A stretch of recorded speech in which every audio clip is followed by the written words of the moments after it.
helpless, pain, desperation. Don't stop. She had been running since sunrise, and the heat finally stole her strength. Clara Bennett's fingers clawed at a sunburned slab of stone in the Wyoming prairie. Belly on the rock, legs dragging in the grass, she fought for air as sweat and dust blurred her eyes. Behind her stood a broad-shouldered man with gray in his beard and blood on his knuckles. He had been checking the trail for signs of trouble after hearing rumors of a woman being hunted. From a distance, it looked unforgivable, but the only thing he was fighting was iron. His shirt hung open at the chest. His hands were braced low, close to her legs. His body leaned over hers with force. There were no witnesses, no town, no law in sight. Don't. She gasped again. Gideon Hale stopped moving. For one heavy second, he thought she was begging him to stop touching her, thought she believed he meant harm. His hands lifted away at once, jaw tight, eyes hard with something close to shame. The iron jaws clamped around Clara's calf snapped tighter. She screamed, "Don't stop," she forced out, shaking her head. "Please, keep pulling." Understanding hit fast. Beneath her leg, hidden in crushed grass, a steel trap had sunk its teeth deep into her flesh. Fresh chain, clean stake, not old, not forgotten, set. Gideon dropped back down, wedged his scarred fingers into the steel spring, and pulled with everything left in a 54-year-old mountain man. The metal groaned. His hands slipped. Blood ran down his wrist. Then the wind carried a new sound. Hooves, far off and closing. Clara heard it too. Her nails scraped uselessly against stone. "They're coming," she whispered. Gideon stayed silent. He pulled harder. The steel shrieked and snapped open. Clara collapsed forward with a cry that was half pain, half relief. Gideon caught her before she slid off the rock. Her leg trembled violently. Blood soaked into the dust. He looked at the trap in his hand. Fresh chain. Clean stake. Someone wanted her alive until they arrived. It was meant to hold her long enough for someone else to arrive, and whoever set it knew her path. The riders crested the low ridge to the east. 3 silhouettes against the summer sky. One rode slightly ahead, straight-backed, rifle low, calm. Gideon knew that shape. Pike Turner, once his deputy when he wore a badge in South Pass City, back when the law meant something. South Pass City used to live off gold and hard luck. Now it lived off rail money and men who thought they owned the map, now riding with bounty men. Clara forced herself upright, though her leg buckled. "My husband," she said, voice shaking. "He's with them." The word husband didn't sound like safety, but it sounded like a sentence. Gideon tore a strip from his own shirt and wrapped it tight around her wound. She didn't cry this time. She bit down on her hand and endured it. He had once sworn to uphold the law. The law was riding toward him now. He could step aside, hand her over. Say he had only found her by accident. No one would question him. Not anymore. But Clara looked at him then. She was not a child, not reckless, not wild. A grown woman, dusty, terrified, bleeding, and done running alone. "If you're turning me in," she said, "do it now. Don't let him take me back." That was the hinge. Not fear of jail. Not fear of court. Fear of him. Gideon rose slowly. The trap hung from his hand like a piece of evidence. "If I ride with you," he said quietly, "I'm choosing a side." The hooves were louder now. He moved to his horse. This is a carefully retold frontier story, shaped for clarity and meaning. The visuals you see are I made to match the mood, so you can feel the dust and the fear and the courage like it is right there. He didn't come out here looking for trouble. But when Pike crested that ridge, and Gideon knew this wasn't just a chase, that this was a test of who owned the law. Now the riders were close enough to see faces. Gideon lifted Clara carefully into the saddle. She winced, but didn't complain. He swung up behind her and steadied her with one arm. Across the field, Pike raised a hand. Gideon, his voice carried. "That one's wanted. Wanted." Clara's breath hitched. For what Gideon called back, for running, Pike answered. And for stealing what doesn't belong to her. Clara stiffened. Gideon leaned close enough that only she could hear him. "What did you take names?" she whispered. "Payments, land papers, proof, proof." That changed the weight of everything. Pike nudged his horse forward. The other 2 riders spread wide, not searching, closing. Gideon felt the old instinct rise in his chest, the one he had buried when he left his badge behind. Measure the wind. Count the men. Choose ground. He looked once more at the open prairie behind them. Nowhere to hide, nowhere to stand. Then he turned the horse toward the narrow cut leading into the hills. If you fall, he told her, I won't stop. She nodded. Behind them, Pike's voice rang out again. You don't want this trouble.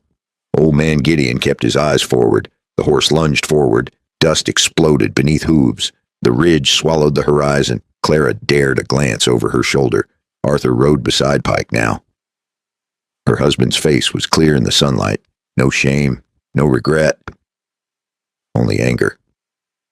She turned forward again and gripped the saddle. If the trap had been set for her, then someone had known the exact path she would take, someone close enough to predict her fear. And if Gideon Hale had arrived even 1 minute later, what would those men have found waiting on that stone in the open field? The horse hit the narrow cut at full speed. Dust rose behind them in a thick brown cloud. Clara gripped the saddle horn with one hand and Gideon's forearm with the other. Her injured leg bounced with every stride. She bit her lip hard enough to taste blood, but didn't cry out. Behind them, Pike and the others pushed their mounts harder. The prairie gave way to broken ground, low scrub, scattered stone, a shallow wash twisting through the hills like a scar. Gideon leaned close to Clara's ear. Hold on. He guided the horse down into the dry creek bed. Hooves struck gravel instead of grass. The sound changed, harder to track. He kept forward, but he could feel Pike measuring him. Pike had always been patient. Back when Gideon wore a badge, Pike had watched and learned how Gideon chose ground, how he waited before he struck, how he never wasted a bullet. Now that knowledge was riding against him. Clara's breathing came fast and uneven. You know him well, she said quietly. I used to. Gideon answered. The creek bed split ahead. One path curved left toward open hills. The other narrowed sharply between tall rock. Gideon didn't hesitate. He took the narrow path. Branches scraped his shoulders. The horse slowed, forced into single file. If Pike followed, he would have to do the same. Clara twisted slightly to look back. They're still there. I know. Her voice dropped. There was no drama in it. Just fact. Gideon's face hardened. You said you took names. He said payments. She nodded. He made me help at the freight office. I saw the books. Land deeds signed under threat. Money changing hands before the ink dried. Silas Vance pays men to scare folks into selling cheap. Then he buys the judge. Then he buys the sheriff. And your husband he wanted in. That answered more than she realized. Ahead, the narrow cut opened into a steep rise scattered with loose rock. Gideon slowed the horse. Clara looked at him, confused. We're stopping. For a minute, that's not enough. It is, if we choose right. He slid off the saddle and helped her down gently. She could stand, but barely. Lean on the rock, he said. He led the horse 20 yards farther up the slope, then turned sharply and circled back, dragging a branch behind him to break the tracks. Clara watched through narrowed eyes. She understood. You're letting them think we went higher. He gave the faintest nod. They expect me to run. He led the horse back down the wash instead, keeping low where the walls curved inward. Moments later, the sound of hooves thundered overhead. Pike and the others raced past the ridge above, chasing a trail that no longer existed. Clara let out a shaky breath she had been holding since the prairie for the first time. She looked at Gideon, not as a stranger, not as a rumor, but as a man who knew exactly what he was doing. You used to be good at this, she said. I used to do it for a living. He never said sheriff. He did not need to. They moved slower now. The danger was not gone, only shifted. The wash bent toward the north side of the hills. If they kept low, they could reach the timberline before dusk. Clara stumbled once. Gideon caught her without thinking. You should leave me, she said quietly. He almost smiled. Not after all that trouble. She didn't smile back. You don't know what he's capable of. Gideon looked at the ridgeline. I know what men are capable of. Silence settled between them. Not uncomfortable, just heavy. As they walked, Claire spoke again, softer this time. He wasn't always like this. There were days he looked at her like he still remembered who he used to be. Then the hunger for money took over. Gideon stayed quiet. He used to talk about building something, a ranch, a place of our own. Then Vance started coming through town with those railroad men. Money got bigger. So did the lies. And I read numbers, that's all. I read what no one else bothered to. She paused. And once I saw it, I couldn't unsee it. They reached a small stand of pine trees just as the sun dipped lower. Gideon helped her back onto the horse. Where are we going? She asked. Somewhere Pike won't expect. And that is my place. Her shoulders stiffened. You live alone. Yes. That answer carried its own weight. She hesitated only a second. Then we go. The climb into the timber was slow but steady. The air cooled. The smell of dust gave way to sap and pine. Behind them that the prairie lay wide and open, but Pike's riders were no longer in sight. Still, Gideon didn't relax. Pike would double back. Pike would think like he used to be taught. Clara shifted carefully in the saddle. If he catches us, she said, he won't take me to court. Gideon glanced at her. What will he do? He'll hand me back to Arthur, and Arthur will hand the papers to Vance. And I won't survive that. No tears, no drama. Just truth. That was enough. Gideon stopped the horse beneath a tall pine and looked back down the trail. If I take you up that mountain, he said slowly, there's no halfway. She met his eyes. I'm not asking for halfway. The wind moved through the trees above them. For a long moment, Gideon said nothing. Then he turned the horse toward the higher ridge. They rode in silence, climbing toward the hidden cabin tucked between stone and timber, toward whatever would come next. The mountain air cooled their skin, but it did not cool the danger. Gideon kept counting seconds the way men do when they have been hunted before. If Pike was smart, he would not chase the horse. He would chase the choice. The one place Gideon would go when he had to protect something. Claire felt it too. Every mile up the ridge was a mile Arthur could guess. And she knew him. He did not need a map. He only needed her habits, her fear, the little ways a person runs toward what feels familiar. The worst part was this. The cabin ahead looked safe. That is how traps work. They looked like rest. Behind them, far below in the fading light, 3 riders had slowed. Pike reined in and studied the land. He was not smiling. He had lost the trail, but not the hunt. And somewhere in his mind, he already knew exactly which direction Gideon Hale would choose. Before we climb any higher into these hills, let me ask you something simple. If you're still here, take a second, pour yourself a cup of tea or coffee, settle in. Tell me in the comments what time it is where you are and where you're listening from. I read them all, and it means more than you think. And if stories like this are your kind of road, consider subscribing so you don't miss what happens next. Because up that mountain waits a cabin, a fire, and a night that will change more than either of them is ready for. And Pike is already turning his horse around. The cabin didn't look like much from a distance. Just rough logs stacked against the wind, smoke barely rising through a narrow pipe, tucked between pine and stone like it had grown there on its own. But to Clara, it looked like the first solid thing she had seen all day. Gideon rode straight up to the door and swung down first. He helped her off slower this time. Her leg buckled, and he caught her easily. I can walk, she insisted. I know, he said. But you don't have to. Inside, the air was cooler. 1 table, 2 chairs, a narrow bed against the wall, a rifle hung above the fireplace. Nothing fancy, nothing soft, just steady. Gideon eased her onto the bed and knelt to unwrap the cloth around her leg. The bleeding had slowed, but the bite marks from the trap were deep. Clara looked away as he cleaned the wound with boiled water. You've done this before, she said quietly. I've seen worse, outside. Wind moved through the trees. No hooves. Not yet. He finished wrapping her leg and stood. There's stew in the pot, he said. It won't win prizes, but it's hot. She almost smiled. That's more than I've had in 2 days. He paused.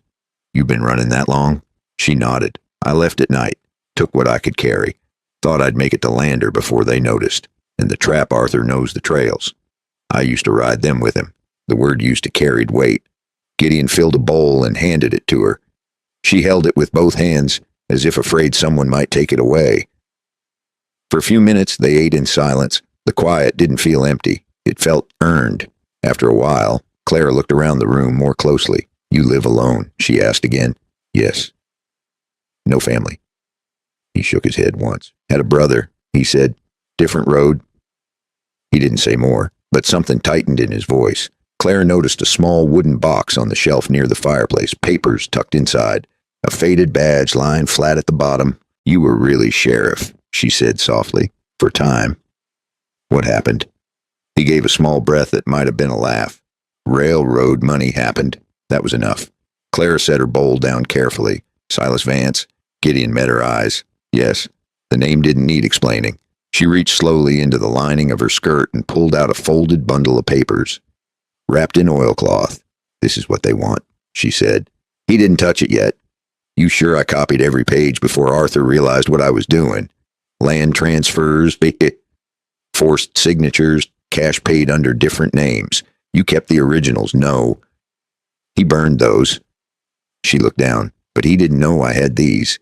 Gideon finally took the bundle and opened it carefully. Numbers, dates, names he recognized, families who had lived on that land for years. He felt something old stir in his chest. You plan to take this to the judge, he asked. She nodded. He gave a quiet, humorless sound. The judge drinks at Vance's table. Her shoulders dropped slightly. Then who, not the local law? He folded the papers again and handed them back. We'll need to send word higher. Federal line? Telegraph. She looked at him with surprise. You'd help me do that? He held her gaze. I told you, if I ride with you, I choose a side. The fire popped softly in the hearth. Outside, a branch snapped somewhere in the trees. Clara froze. Gideon moved to the window without rushing. He didn't grab the rifle. Not yet. He listened. Nothing. Just wind shifting. Still. He barred the door before returning to the table. You think they'll find us? She asked. Pike's smart, he said plainly. He won't chase blind for long. And Arthur Gideon looked at the fire. Men like him don't like losing what they think belongs to them. She didn't answer that. The room felt smaller for a moment. Then Clara surprised him. You could still leave me here, she said. Go down the backside of the ridge. Tell Pike you never saw me. He almost smiled again. And have him believe me, no. Then no point. A faint knock sounded at the door. Not pounding, not forceful, just 3 slow taps. Clara's hand went straight to the edge of the bed. Gideon stepped toward the door quietly. Hand near the rifle now. Who is it, he called. A familiar older voice answered. Pete, unless you've grown new enemies since breakfast. Gideon relaxed just slightly and opened the door. Pete stood there with a sack over his shoulder and a look that said he already knew trouble had climbed the mountain. He stepped inside, eyes landing on Clara. So that's the storm blowing through town, he said gently. Clara managed a polite nod. Pete set the sack down and looked at Gideon. They're asking questions in South Pass. Pike's riding hard. Word is there's money on this one. Clara's jaw tightened. How much, she asked. Enough to make men forget their manners. Pete's eyes softened as he looked at her leg. That trap wasn't meant for elk. He muttered, No. Gideon agreed. Pete lowered his voice. You planning to hide her here for tonight? Gideon said. Pete nodded once. Then you'd better plan for more than tonight. The words hung in the air. Clara looked from one man to the other. What do you mean? Pete met her eyes. I mean, Pike knows Gideon, and Pike knows where a man like him runs when he wants to disappear. Silence filled the cabin. Gideon didn't argue. He knew Pete was right. Outside, far off through the trees, a faint echo rolled across the ridge. Not thunder, hooves. Clara's breath caught. Gideon stepped toward the rifle at last, because if Pike already knew which mountain Gideon would choose, then this cabin was no refuge at all.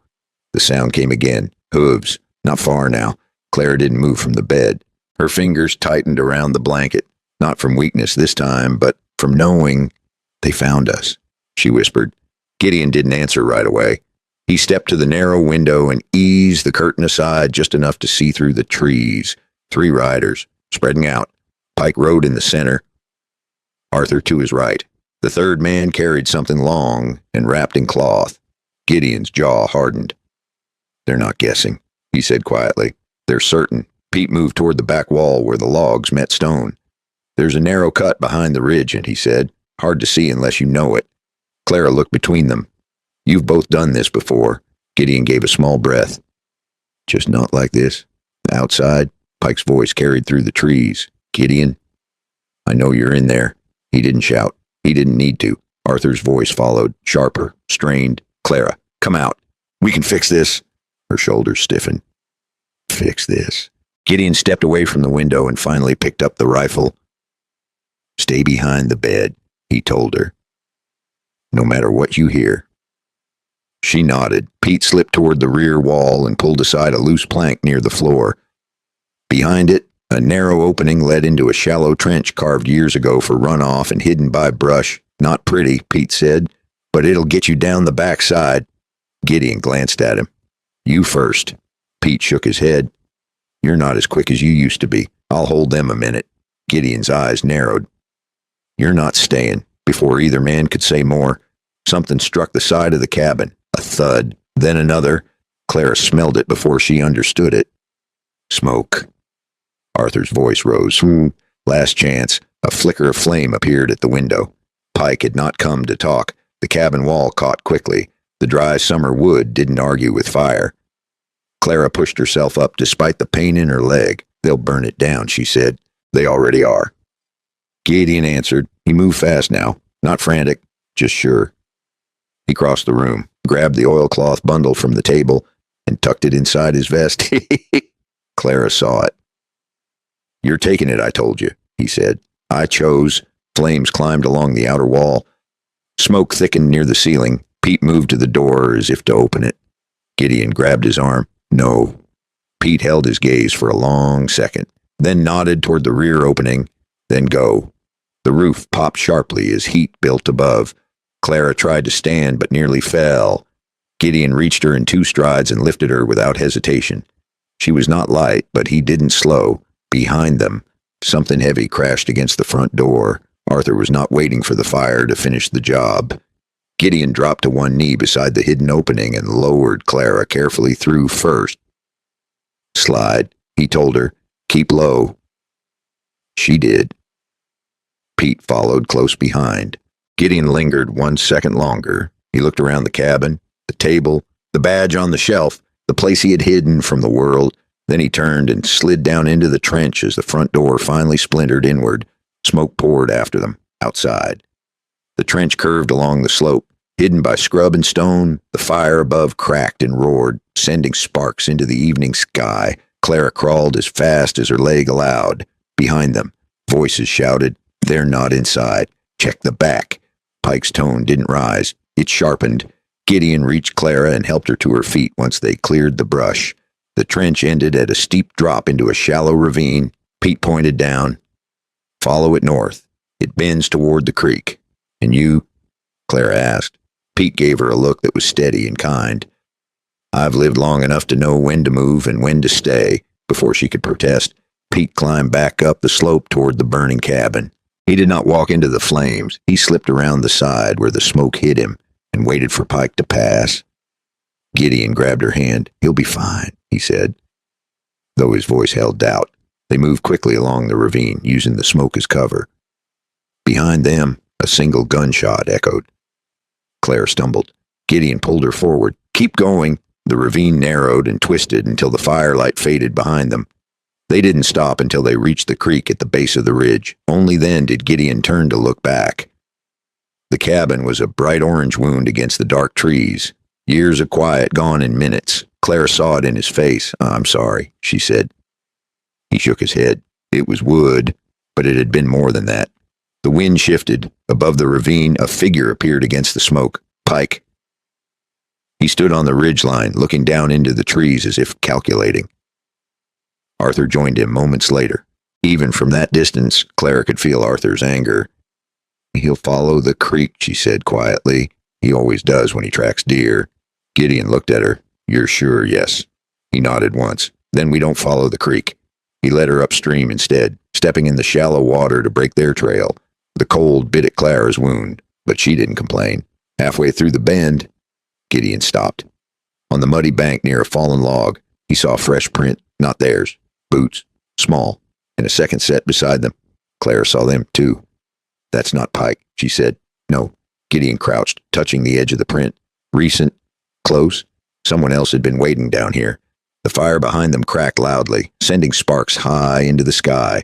Pike would see the same smoke, and now there were more tracks in the ravine than just theirs.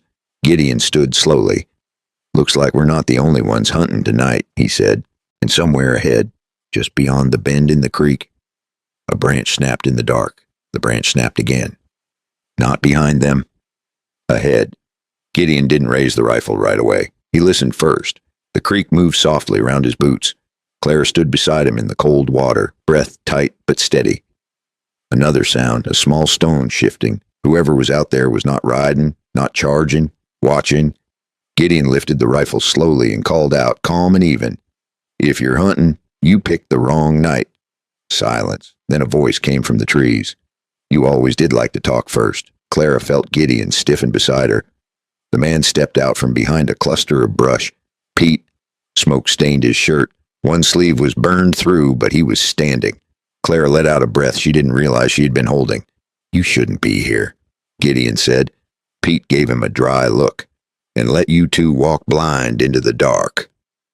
He stepped closer. They split up. Pete said, "Pike's heading down the far ridge." Arthur took the lower trail. Clara closed her eyes for a moment. "He thinks we'll run for town," she said. "Would you?" Pete asked. She shook her head. "Not yet." Gideon studied the tracks again along the muddy bank. "These prints weren't yours." Pete glanced down and frowned. "No, there it was, another hunter, or someone who had reason to be in the ravine before any of this started." Gideon made a decision. "We move now. South Pass is 2 days on foot if we keep low." Clara looked at him. "You still want to go there? We need a wire," he said. "Federal line, not the local office." Pete nodded. "There's a relay station near the freight yard, smaller, less watched." Clara's eyes lifted. "I know that place." Gideon glanced at her. "You worked there. I copied manifest, counted shipments. That's how I saw the land payments." Pete's mouth tightened. "So the girl who reads numbers is the one they're burning cabins over." Clara gave a tired half smile. "Seems that way." They moved along the creek until the trees thickened enough to hide them from the ridge. The sky had gone dark blue. Stars began to push through the smoke haze. Clara's steps slowed. Gideon noticed. "You're fading." "I'm fine. You're not." Pete stepped ahead to scout the bend. Gideon stopped Clara gently. "Sit." She didn't argue this time. She lowered herself onto a fallen log and pressed her hand to her wrapped leg. He crouched in front of her. "Listen to me," he said quietly. "We don't need speed. We need direction." She studied his face. "I cost you your home. You didn't light the fire. But I brought it." He held her gaze. "I built that cabin to disappear. Maybe it was time I stopped hiding." She looked away. "That sounds brave." "It isn't. It's overdue." Pete returned from the bend. "They're spreading wider," he said. "Pike's not chasing blind. He's thinking." Gideon nodded once. "Then we make him think harder." He turned to Clara. "Arthur believes you'll head for the judge. Pike believes I'll head for higher ground. So we do neither." Pete raised an eyebrow. Meaning we walk straight toward town." Clara's eyes widened. "That's where they expect us." "Exactly." Pete let out a low chuckle. "You always did enjoy walking into trouble." Gideon almost smiled. "It's easier to see your enemies in town than in the dark." They began moving south now, away from the creek, cutting through thicker timber. Clara leaned on Gideon more openly. He didn't comment. As they walked, she spoke again. "If we reach the telegraph, will they even listen if the names are big enough?" He said, "They are." She paused. "My husband signed 2 of them himself." Gideon glanced at her. "And he knows you have proof." "Yes." "Then he won't stop." "I know." They climbed a low rise and paused near the top. From there, they could see the faint glow of South Pass City far off in the distance. Small, flickering, peaceful from afar. Clara swallowed. "It looks normal. That's the trick," Pete muttered. Down below. A single rider moved along the lower trail, a dark shape against the open land. Arthur. He was not racing now. He was searching. "He's cutting across," Clara whispered. Gideon watched him carefully. "He's guessing where you'd feel safest." Clara's voice was barely audible. "He always thought he knew me." Gideon lowered the rifle slowly. "Let him keep thinking that. They slipped back into the trees and began descending the opposite side of the rise, angling toward the freight yard district rather than the main street. As they walked, Claire spoke without looking at him. "When this is over, you can leave." He didn't answer. "You don't owe me more than this." He stopped briefly and faced her. "I'm not keeping score." Pete glanced back at them. "Save the deep talk for when no one's trying to shoot you." Claire almost laughed despite everything. The sound surprised all three of them. They continued down the slope until the lights of town were closer, clearer. The smell of coal smoke drifted through the air, but just before they reached the outer edge of the freight yard, Gideon froze. Ahead, near the dark outline of the relay station, stood two horses tied to a post, fresh, saddles still warm. Pete followed his gaze. Looks like someone else had the same idea. Clara felt the air leave her lungs. Arthur believed she would run for the judge. Pike believed Gideon would hide in the hills. But someone was already waiting at the telegraph, and Gideon understood the real problem. A gunfight could end in one night, but a wire could change a county if Clara got that message out. It would not just embarrass Vance. It would pull him into daylight, where even rich men get nervous. That's why the relay station felt colder than the creek water. Whoever waited inside did not want money. They wanted silence. Clara tightened her grip on the oilcloth bundle without realizing it.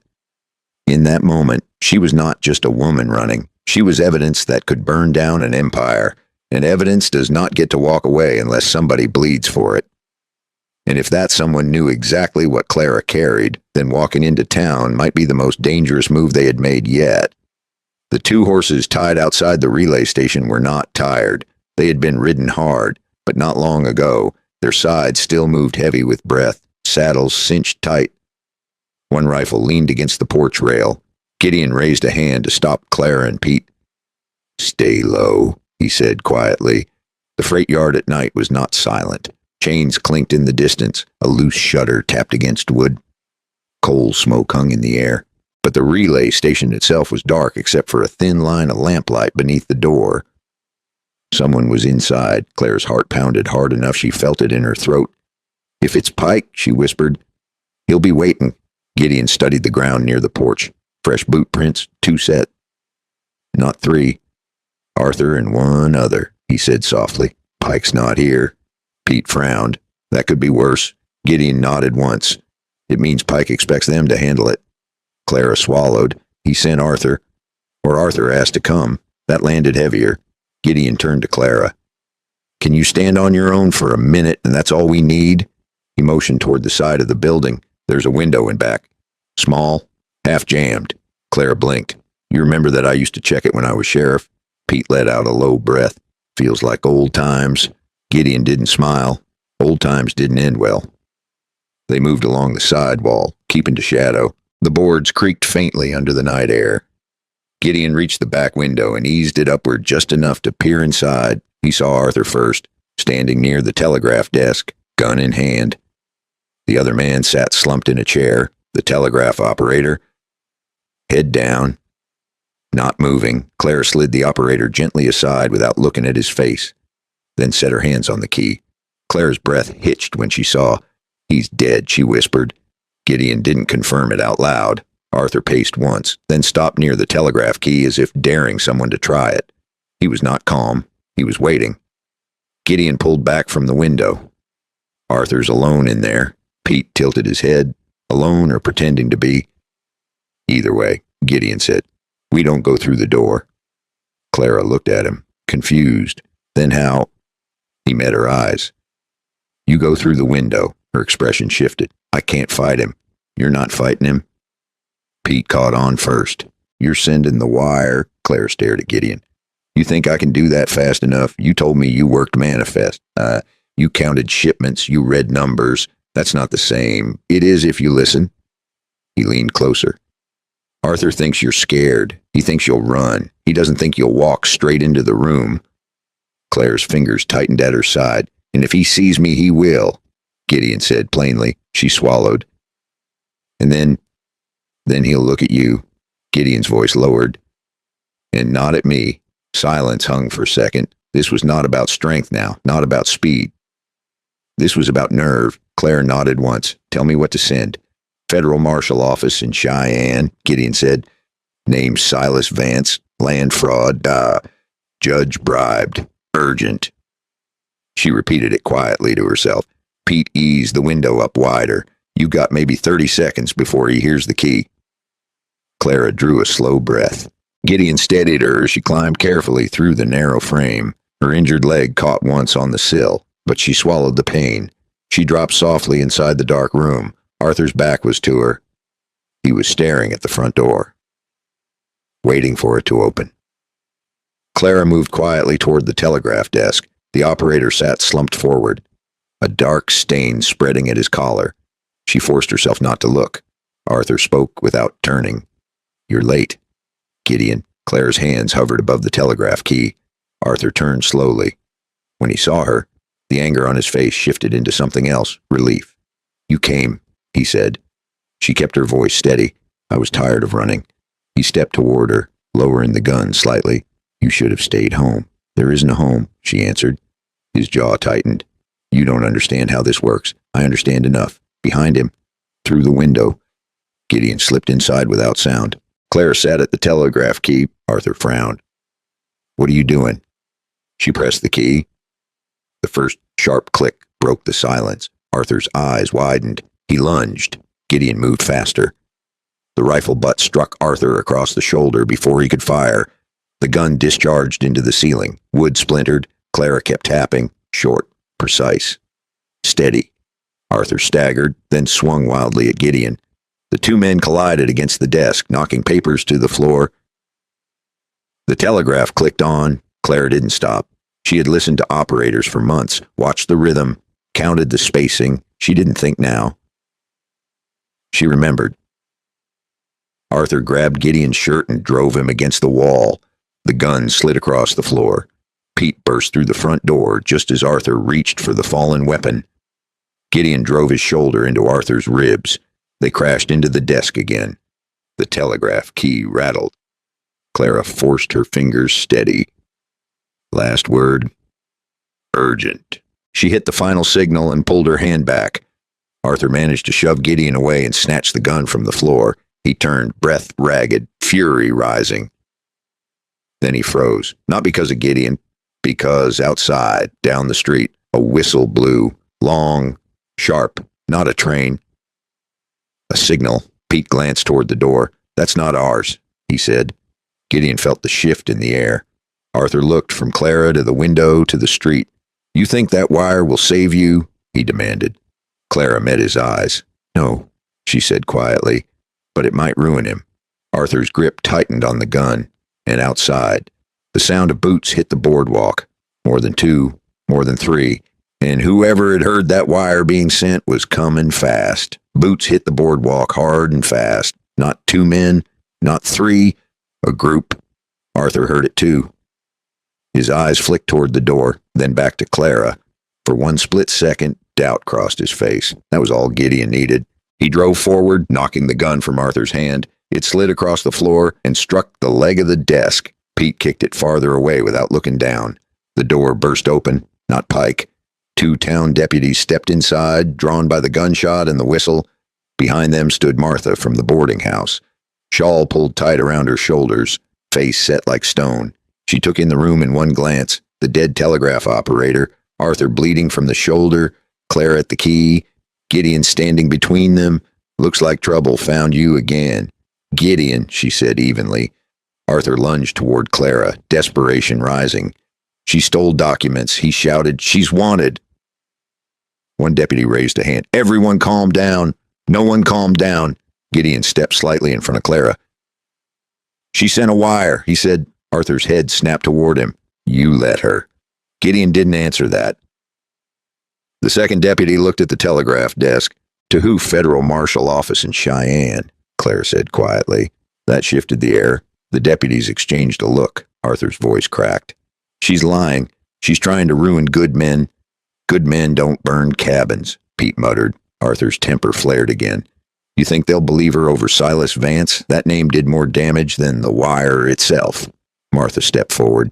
Silas Vance doesn't own this town, she said, though her voice held a thin edge of hope rather than certainty. Arthur laughed once, sharp and bitter. Doesn't he outside? More boots gathered. Curious townsfolk drawn by noise, faces pressed near the doorway. Gideon spoke calmly. The marshal will send someone, or at least send word back. And if they don't get a reply from this station, they'll ask why. One deputy shifted uneasily. You're asking us to hold a man on that. I'm asking you to hold him on murder, Gideon replied, nodding toward the operator's body. Nothing was supposed to happen, she muttered. Clara looked at him carefully. Nothing was supposed to happen, she said. Except you getting paid. Arthur flinched as if struck. The deputies moved closer, one taking Arthur's arms behind his back. He didn't fight at first. Then he saw the oilcloth bundle tucked inside Gideon's vest. His eyes widened. She still has it, he said, panic rising. He still has it. Gideon felt the weight of the papers against his chest. The town had shifted, just slightly, not enough to be safe, enough to be dangerous. Outside, a rider thundered into the street. Pike. He dismounted before the horse stopped fully, boots hitting the ground hard. He stepped through the crowd with slow control, eyes scanning the room. He saw Arthur restrain the deputies, Gideon, Clara, and he smiled, but not kindly. Looks like we're late to the party, he said.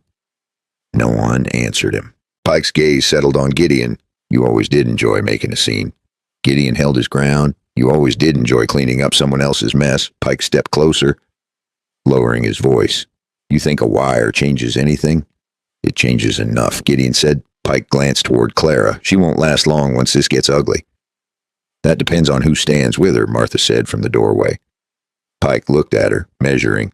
You're picking sides, too. I'm picking sleep at night, she answered. A few townsfolk murmured agreement, not loud, but present. Pike noticed. He shifted his stance slightly. Arthur struggled once more against the deputies. You can't hold me, he said. Vance will have you stripped of that badge. The older deputy swallowed but didn't release him. Maybe, he said, but tonight you're staying put. Pike's smile faded. He stepped close to Gideon, low enough that only he could hear. This isn't over, Pike said quietly. You know that. Gideon nodded once. I do. Pike's eyes flicked toward the oilcloth bundle again. Where is he? Pike asked. Gideon didn't pretend not to understand. Not here. Pike leaned back and raised his voice slightly. Word travels fast in railroad towns, he said to the room. You send wires you can't take back. Clara stepped forward despite the pain in her leg. That's the point.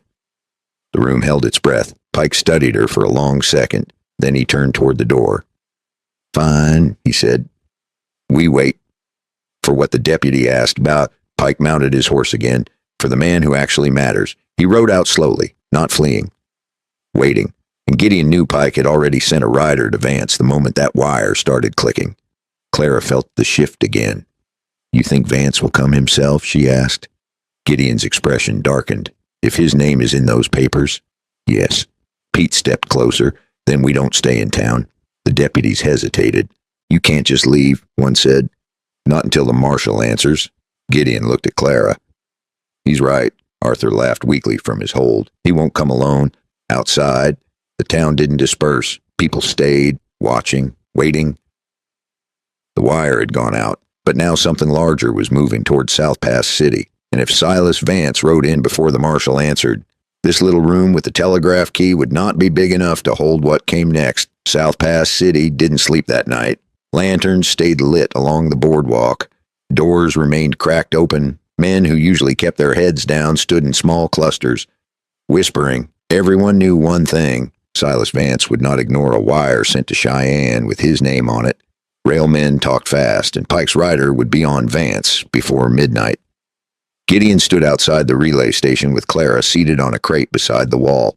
Pete leaned against a post, the hat low over his eyes. The two deputies kept Arthur inside under watch. The air felt tight. Like a storm waiting for thunder, Clara looked down the main street. He'll come before morning, she said quietly. Gideon didn't disagree. He won't let the story get ahead of him. Across town, a rider galloped in hard. Not Pike this time, a younger man from the rail yard. Breathless. They're riding. He called out, 4 of them. From the west road, that was enough. Gideon stepped closer to Clara. We don't fight in the middle of town, he said. Too many bystanders. She nodded. Where? He glanced toward the far edge of town where the road dipped toward the dry bank of the Sweetwater River. There. Pete straightened. That's open ground. Exactly, Gideon said. If it came to shooting, he wanted no one behind him but Sky. The first horse appeared at the edge of town minutes later. Silas Vance rode at the front. He was the kind of man who trusted money, not men. And when his own name was on the line, he did not send someone else to clean it up. He was not young, not old. Well-dressed even on horseback, calm, controlled. The kind of man who believed the world moved because he told it to. 2 hired men rode behind him. Pike fell in at his side. They stopped at the center of the street. No shouting, no chaos, just presence. Vance looked toward the relay station and then at Gideon. So, Vance said evenly, I hear you've rediscovered your sense of duty. Gideon didn't move. I hear you've been buying more than rail lines. A faint smile touched Vance's mouth. Ambition isn't a crime. Threatening farmers is, Clara said from behind Gideon. Vance's eyes shifted to her. There was no anger in his face. Only calculation. You must be Clara, he said. Your husband spoke highly of your intelligence. Arthur was dragged onto the boardwalk between the deputies, wrists bound. Vance didn't look at him. He made a poor choice tonight, Vance continued calmly. But that does not mean we cannot resolve this quietly. Clara felt Gideon shift slightly in front of her. Resolve it how she asked. Vance's gaze returned to her. You hand over the copies. We let the town settle. Your husband receives his compensation. No one else needs to suffer. A murmur ran through the gathered townsfolk. Compensation. Gideon's voice stayed low. You're offering money. I'm offering stability. Vance replied. Claire stepped forward despite her injured leg. Stability for who? Vance's eyes sharpened just a touch. For everyone, Pete muttered under his breath. That's what men say when they mean themselves. Vance ignored him. Miss Bennett, he said, you've caused enough disruption. Think carefully. Claire's voice didn't shake. I already did. Silence held for a long moment. Then Gideon spoke. We're not settling this in the street. Vance tilted his head. Where then Gideon nodded toward the open land beyond town. By the river. Pike's eyes flicked toward Gideon with interest. He understood. Open ground, no hiding. Vance considered it only a second. Very well. The small group moved toward the edge of town under the watch of nearly every soul in South Pass. The dry bank of the Sweetwater lay pale under moonlight. Open. Wide. No buildings. No lantern. Just dirt and sky. Gideon positioned Clara behind him near a low rise. Pete stood slightly off to the side, rifle resting against his shoulder. The deputies remained back near town. They were not fools. They would not stand between hired guns and their employer. Vance dismounted slowly. So this is what it comes to, he said. Gideon's voice was steady. It comes to you answering for what you've done. Vance gave a small breath that might have been laughter. To who? A marshal 2 days away. He nodded to one of his hired men. The man shifted his rifle slightly. Pike watched everything. Clara felt the weight of the oilcloth bundle still tucked inside Gideon's vest. Vance's tone softened. Last chance. Gideon didn't look back at Clara. You want the papers, he said. Come take them. That was enough. The first shot cracked through the night. It didn't hit Gideon. Pete fired back instantly, forcing one of Vance's men to dive for cover. Chaos broke clean and fast. Gideon moved Clara behind the low rise just as Pike swung wide. Circling for angle, Arthur, half bound with the rope loosened in the chaos, struggled to his knees. He yanked one wrist free. Just enough to lunge. Silas, he shouted. The papers, he has them. Vance drew his own pistol, calm even now. He aimed not at Gideon, at Clara. Gideon saw it half a second too late. He lunged. The shot fired. Arthur twisted hard, throwing himself sideways toward Clara. The bullet struck him high in the chest. He fell without a sound. Everything slowed. Clara stared at him, shocked. Arthur's eyes found hers once, not proud, not heroic, just afraid. Then he went still. Vance lowered the pistol, irritation flashing for the first time. Pike hesitated. That was Gideon's opening. He rushed forward, slamming into Pike before the man could reset his aim. The 2 men crashed into the dirt near the riverbank. Fists, elbows, hard breathing. Pike was younger, faster. Gideon was heavier. Determined, they rolled across the dry sand, each fighting for leverage. Clara forced herself upright despite the pain in her leg. She reached Arthur and saw blood spreading dark beneath him. "He's gone," Pete said quietly. But Clara was not looking at Arthur now. She was looking at Vance. He was backing toward his horse, calculating retreat. The oilcloth bundle was still with Gideon, still intact. Vance's voice cut across the chaos. "This town will starve without me." Clara stood, ignoring the fire in her leg. "Then we'll learn to feed ourselves." Pike managed to shove Gideon aside and scramble to his feet. He raised his pistol. Gideon rolled, reaching for the iron trap he had tied to his belt earlier that night. The same one that had caught Clara. He swung the chain hard. The steel jaws struck Pike across the wrist. The gun fell. Gideon kicked it away and rose slowly, breathing hard. Across the bank, Vance mounted his horse. He didn't look defeated. He looked patient. "You've won a night," he called out. "Not a war." Then he turned and rode into the dark. Silence settled slowly over the riverbank. Arthur lay still. Pike knelt in the dirt, disarmed and furious. Claire stood between loss and something new, behind them. From the direction of town came the distant sound of another rider approaching. Not one, several. And this time, they were not riding quietly. The riders came in hard from the east road just as the dust from Vance's escape began to settle. Not railroad men, not hired guns. Federal badges caught the first light of dawn. The wire had been received. The relay line carried it fast, and the marshal was already riding before the sun had fully climbed. The marshal rode at the front, coat unbuttoned, face lined for miles in the saddle. He took in the scene in one long sweep. Pike kneeling in the dirt, Arthur lying still. Gideon standing with the iron trap chain hanging from his hand. Clara upright despite the pain in her leg. "Who sent the message?" the marshal asked. Clara stepped forward. "I did." The marshal studied her carefully, not as a child, not as a rumor, as a citizen. "You signed your name," he said. "Yes." He nodded once. "Then we'll hear it in full." Pike was taken into custody first. He didn't resist. His eyes found Gideon one last time, not with hatred now, but with something close to recognition. "You chose your side." Arthur's body was carried back toward town. No cheering followed, just quiet. Even the men who disliked him understood what had happened. A man can chase money so long that he runs out of road.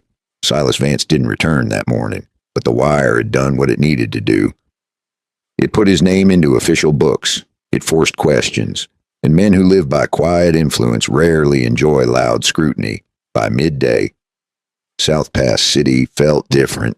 Not safe, but awake. Clara sat on the steps outside the relay station with her leg wrapped fresh and tight. The marshal had taken the copies of the papers, promised inquiry, promised investigation, promised nothing quick. Gideon stood a few feet away, hat low, watching the town move around them. "You could stay," Clara said softly. He didn't answer right away. "This place isn't fixed," she continued, "but it's trying." He looked at her then. "You'll be watched. I know. You'll be talked about." She gave a small smile. "I already am." He let out a breath that was almost a laugh. Pete approached slowly, leaning on his walking stick. "You heading back up the mountain?" Pete asked. "There's no cabin left," Gideon said. Pete nodded. "Then maybe that's the point." Claire stood carefully, testing her weight. "Will you leave?" she asked him. He looked down the road that led out of town, then back at her. "I don't run from smoke anymore," he said, and that was his answer. The marshal's men began setting up temporary quarters. Statements were taken, names written down. The town didn't change in a day. It never does. But something had shifted. A wire sent, a man confronted, a choice made in the open. And sometimes that is how change begins, not with a grand speech, not with perfect certainty, just with someone deciding not to look away. I want to pause here and speak to you for a moment, because this story is not only about a mountain man and a railroad baron. It is about the moment when someone chooses a side. There will be times in life when it feels easier to stay quiet, to let someone else handle it, to say it is not your problem. I have felt that. I know many of you listening have felt that too. But silence has a cost. Claire didn't set out to be brave. She simply read numbers. She simply refused to pretend she didn't understand what they meant. Gideon didn't wake up looking for a fight. He only refused to hand a wounded woman back to fear. And maybe that is the lesson that stays with us. Courage is not loud. It is steady. It is choosing to act when walking away would be simpler. Ask yourself something tonight. Where in your own life have you been standing on the edge of a decision? What is the wire you need to send? What truth have you been holding that deserves daylight? I say this not as a preacher, but as someone who believes stories like this matter. I believe in second chances, and I believe some towns can still wake up. If this story moved you even a little, take a second to like the video. And if you have lived through hard years like Gideon, say so in the comments. You never know who needs to hear. They are not alone. It tells me you want more stories with heart and backbone. If you have not already, subscribe to the channel so you do not miss the next one. There are many more forgotten roads to walk together, and I would love to hear from you. What time is it where you are right now? And where are you listening from? Pour yourself something warm. Sit with the ending for a moment, because the real power of a story is not in the gunshots or the smoke. It is in what we carry forward after the dust settles. Gideon didn't rebuild his cabin the next day. Clara didn't become fearless overnight. But the town remembered who stood firm when it counted. And sometimes that is enough. The sun rose higher over South Pass City. The river ran steady. And somewhere beyond the hills, a railroad man who believed he owned everything finally understood that not everyone can be bought.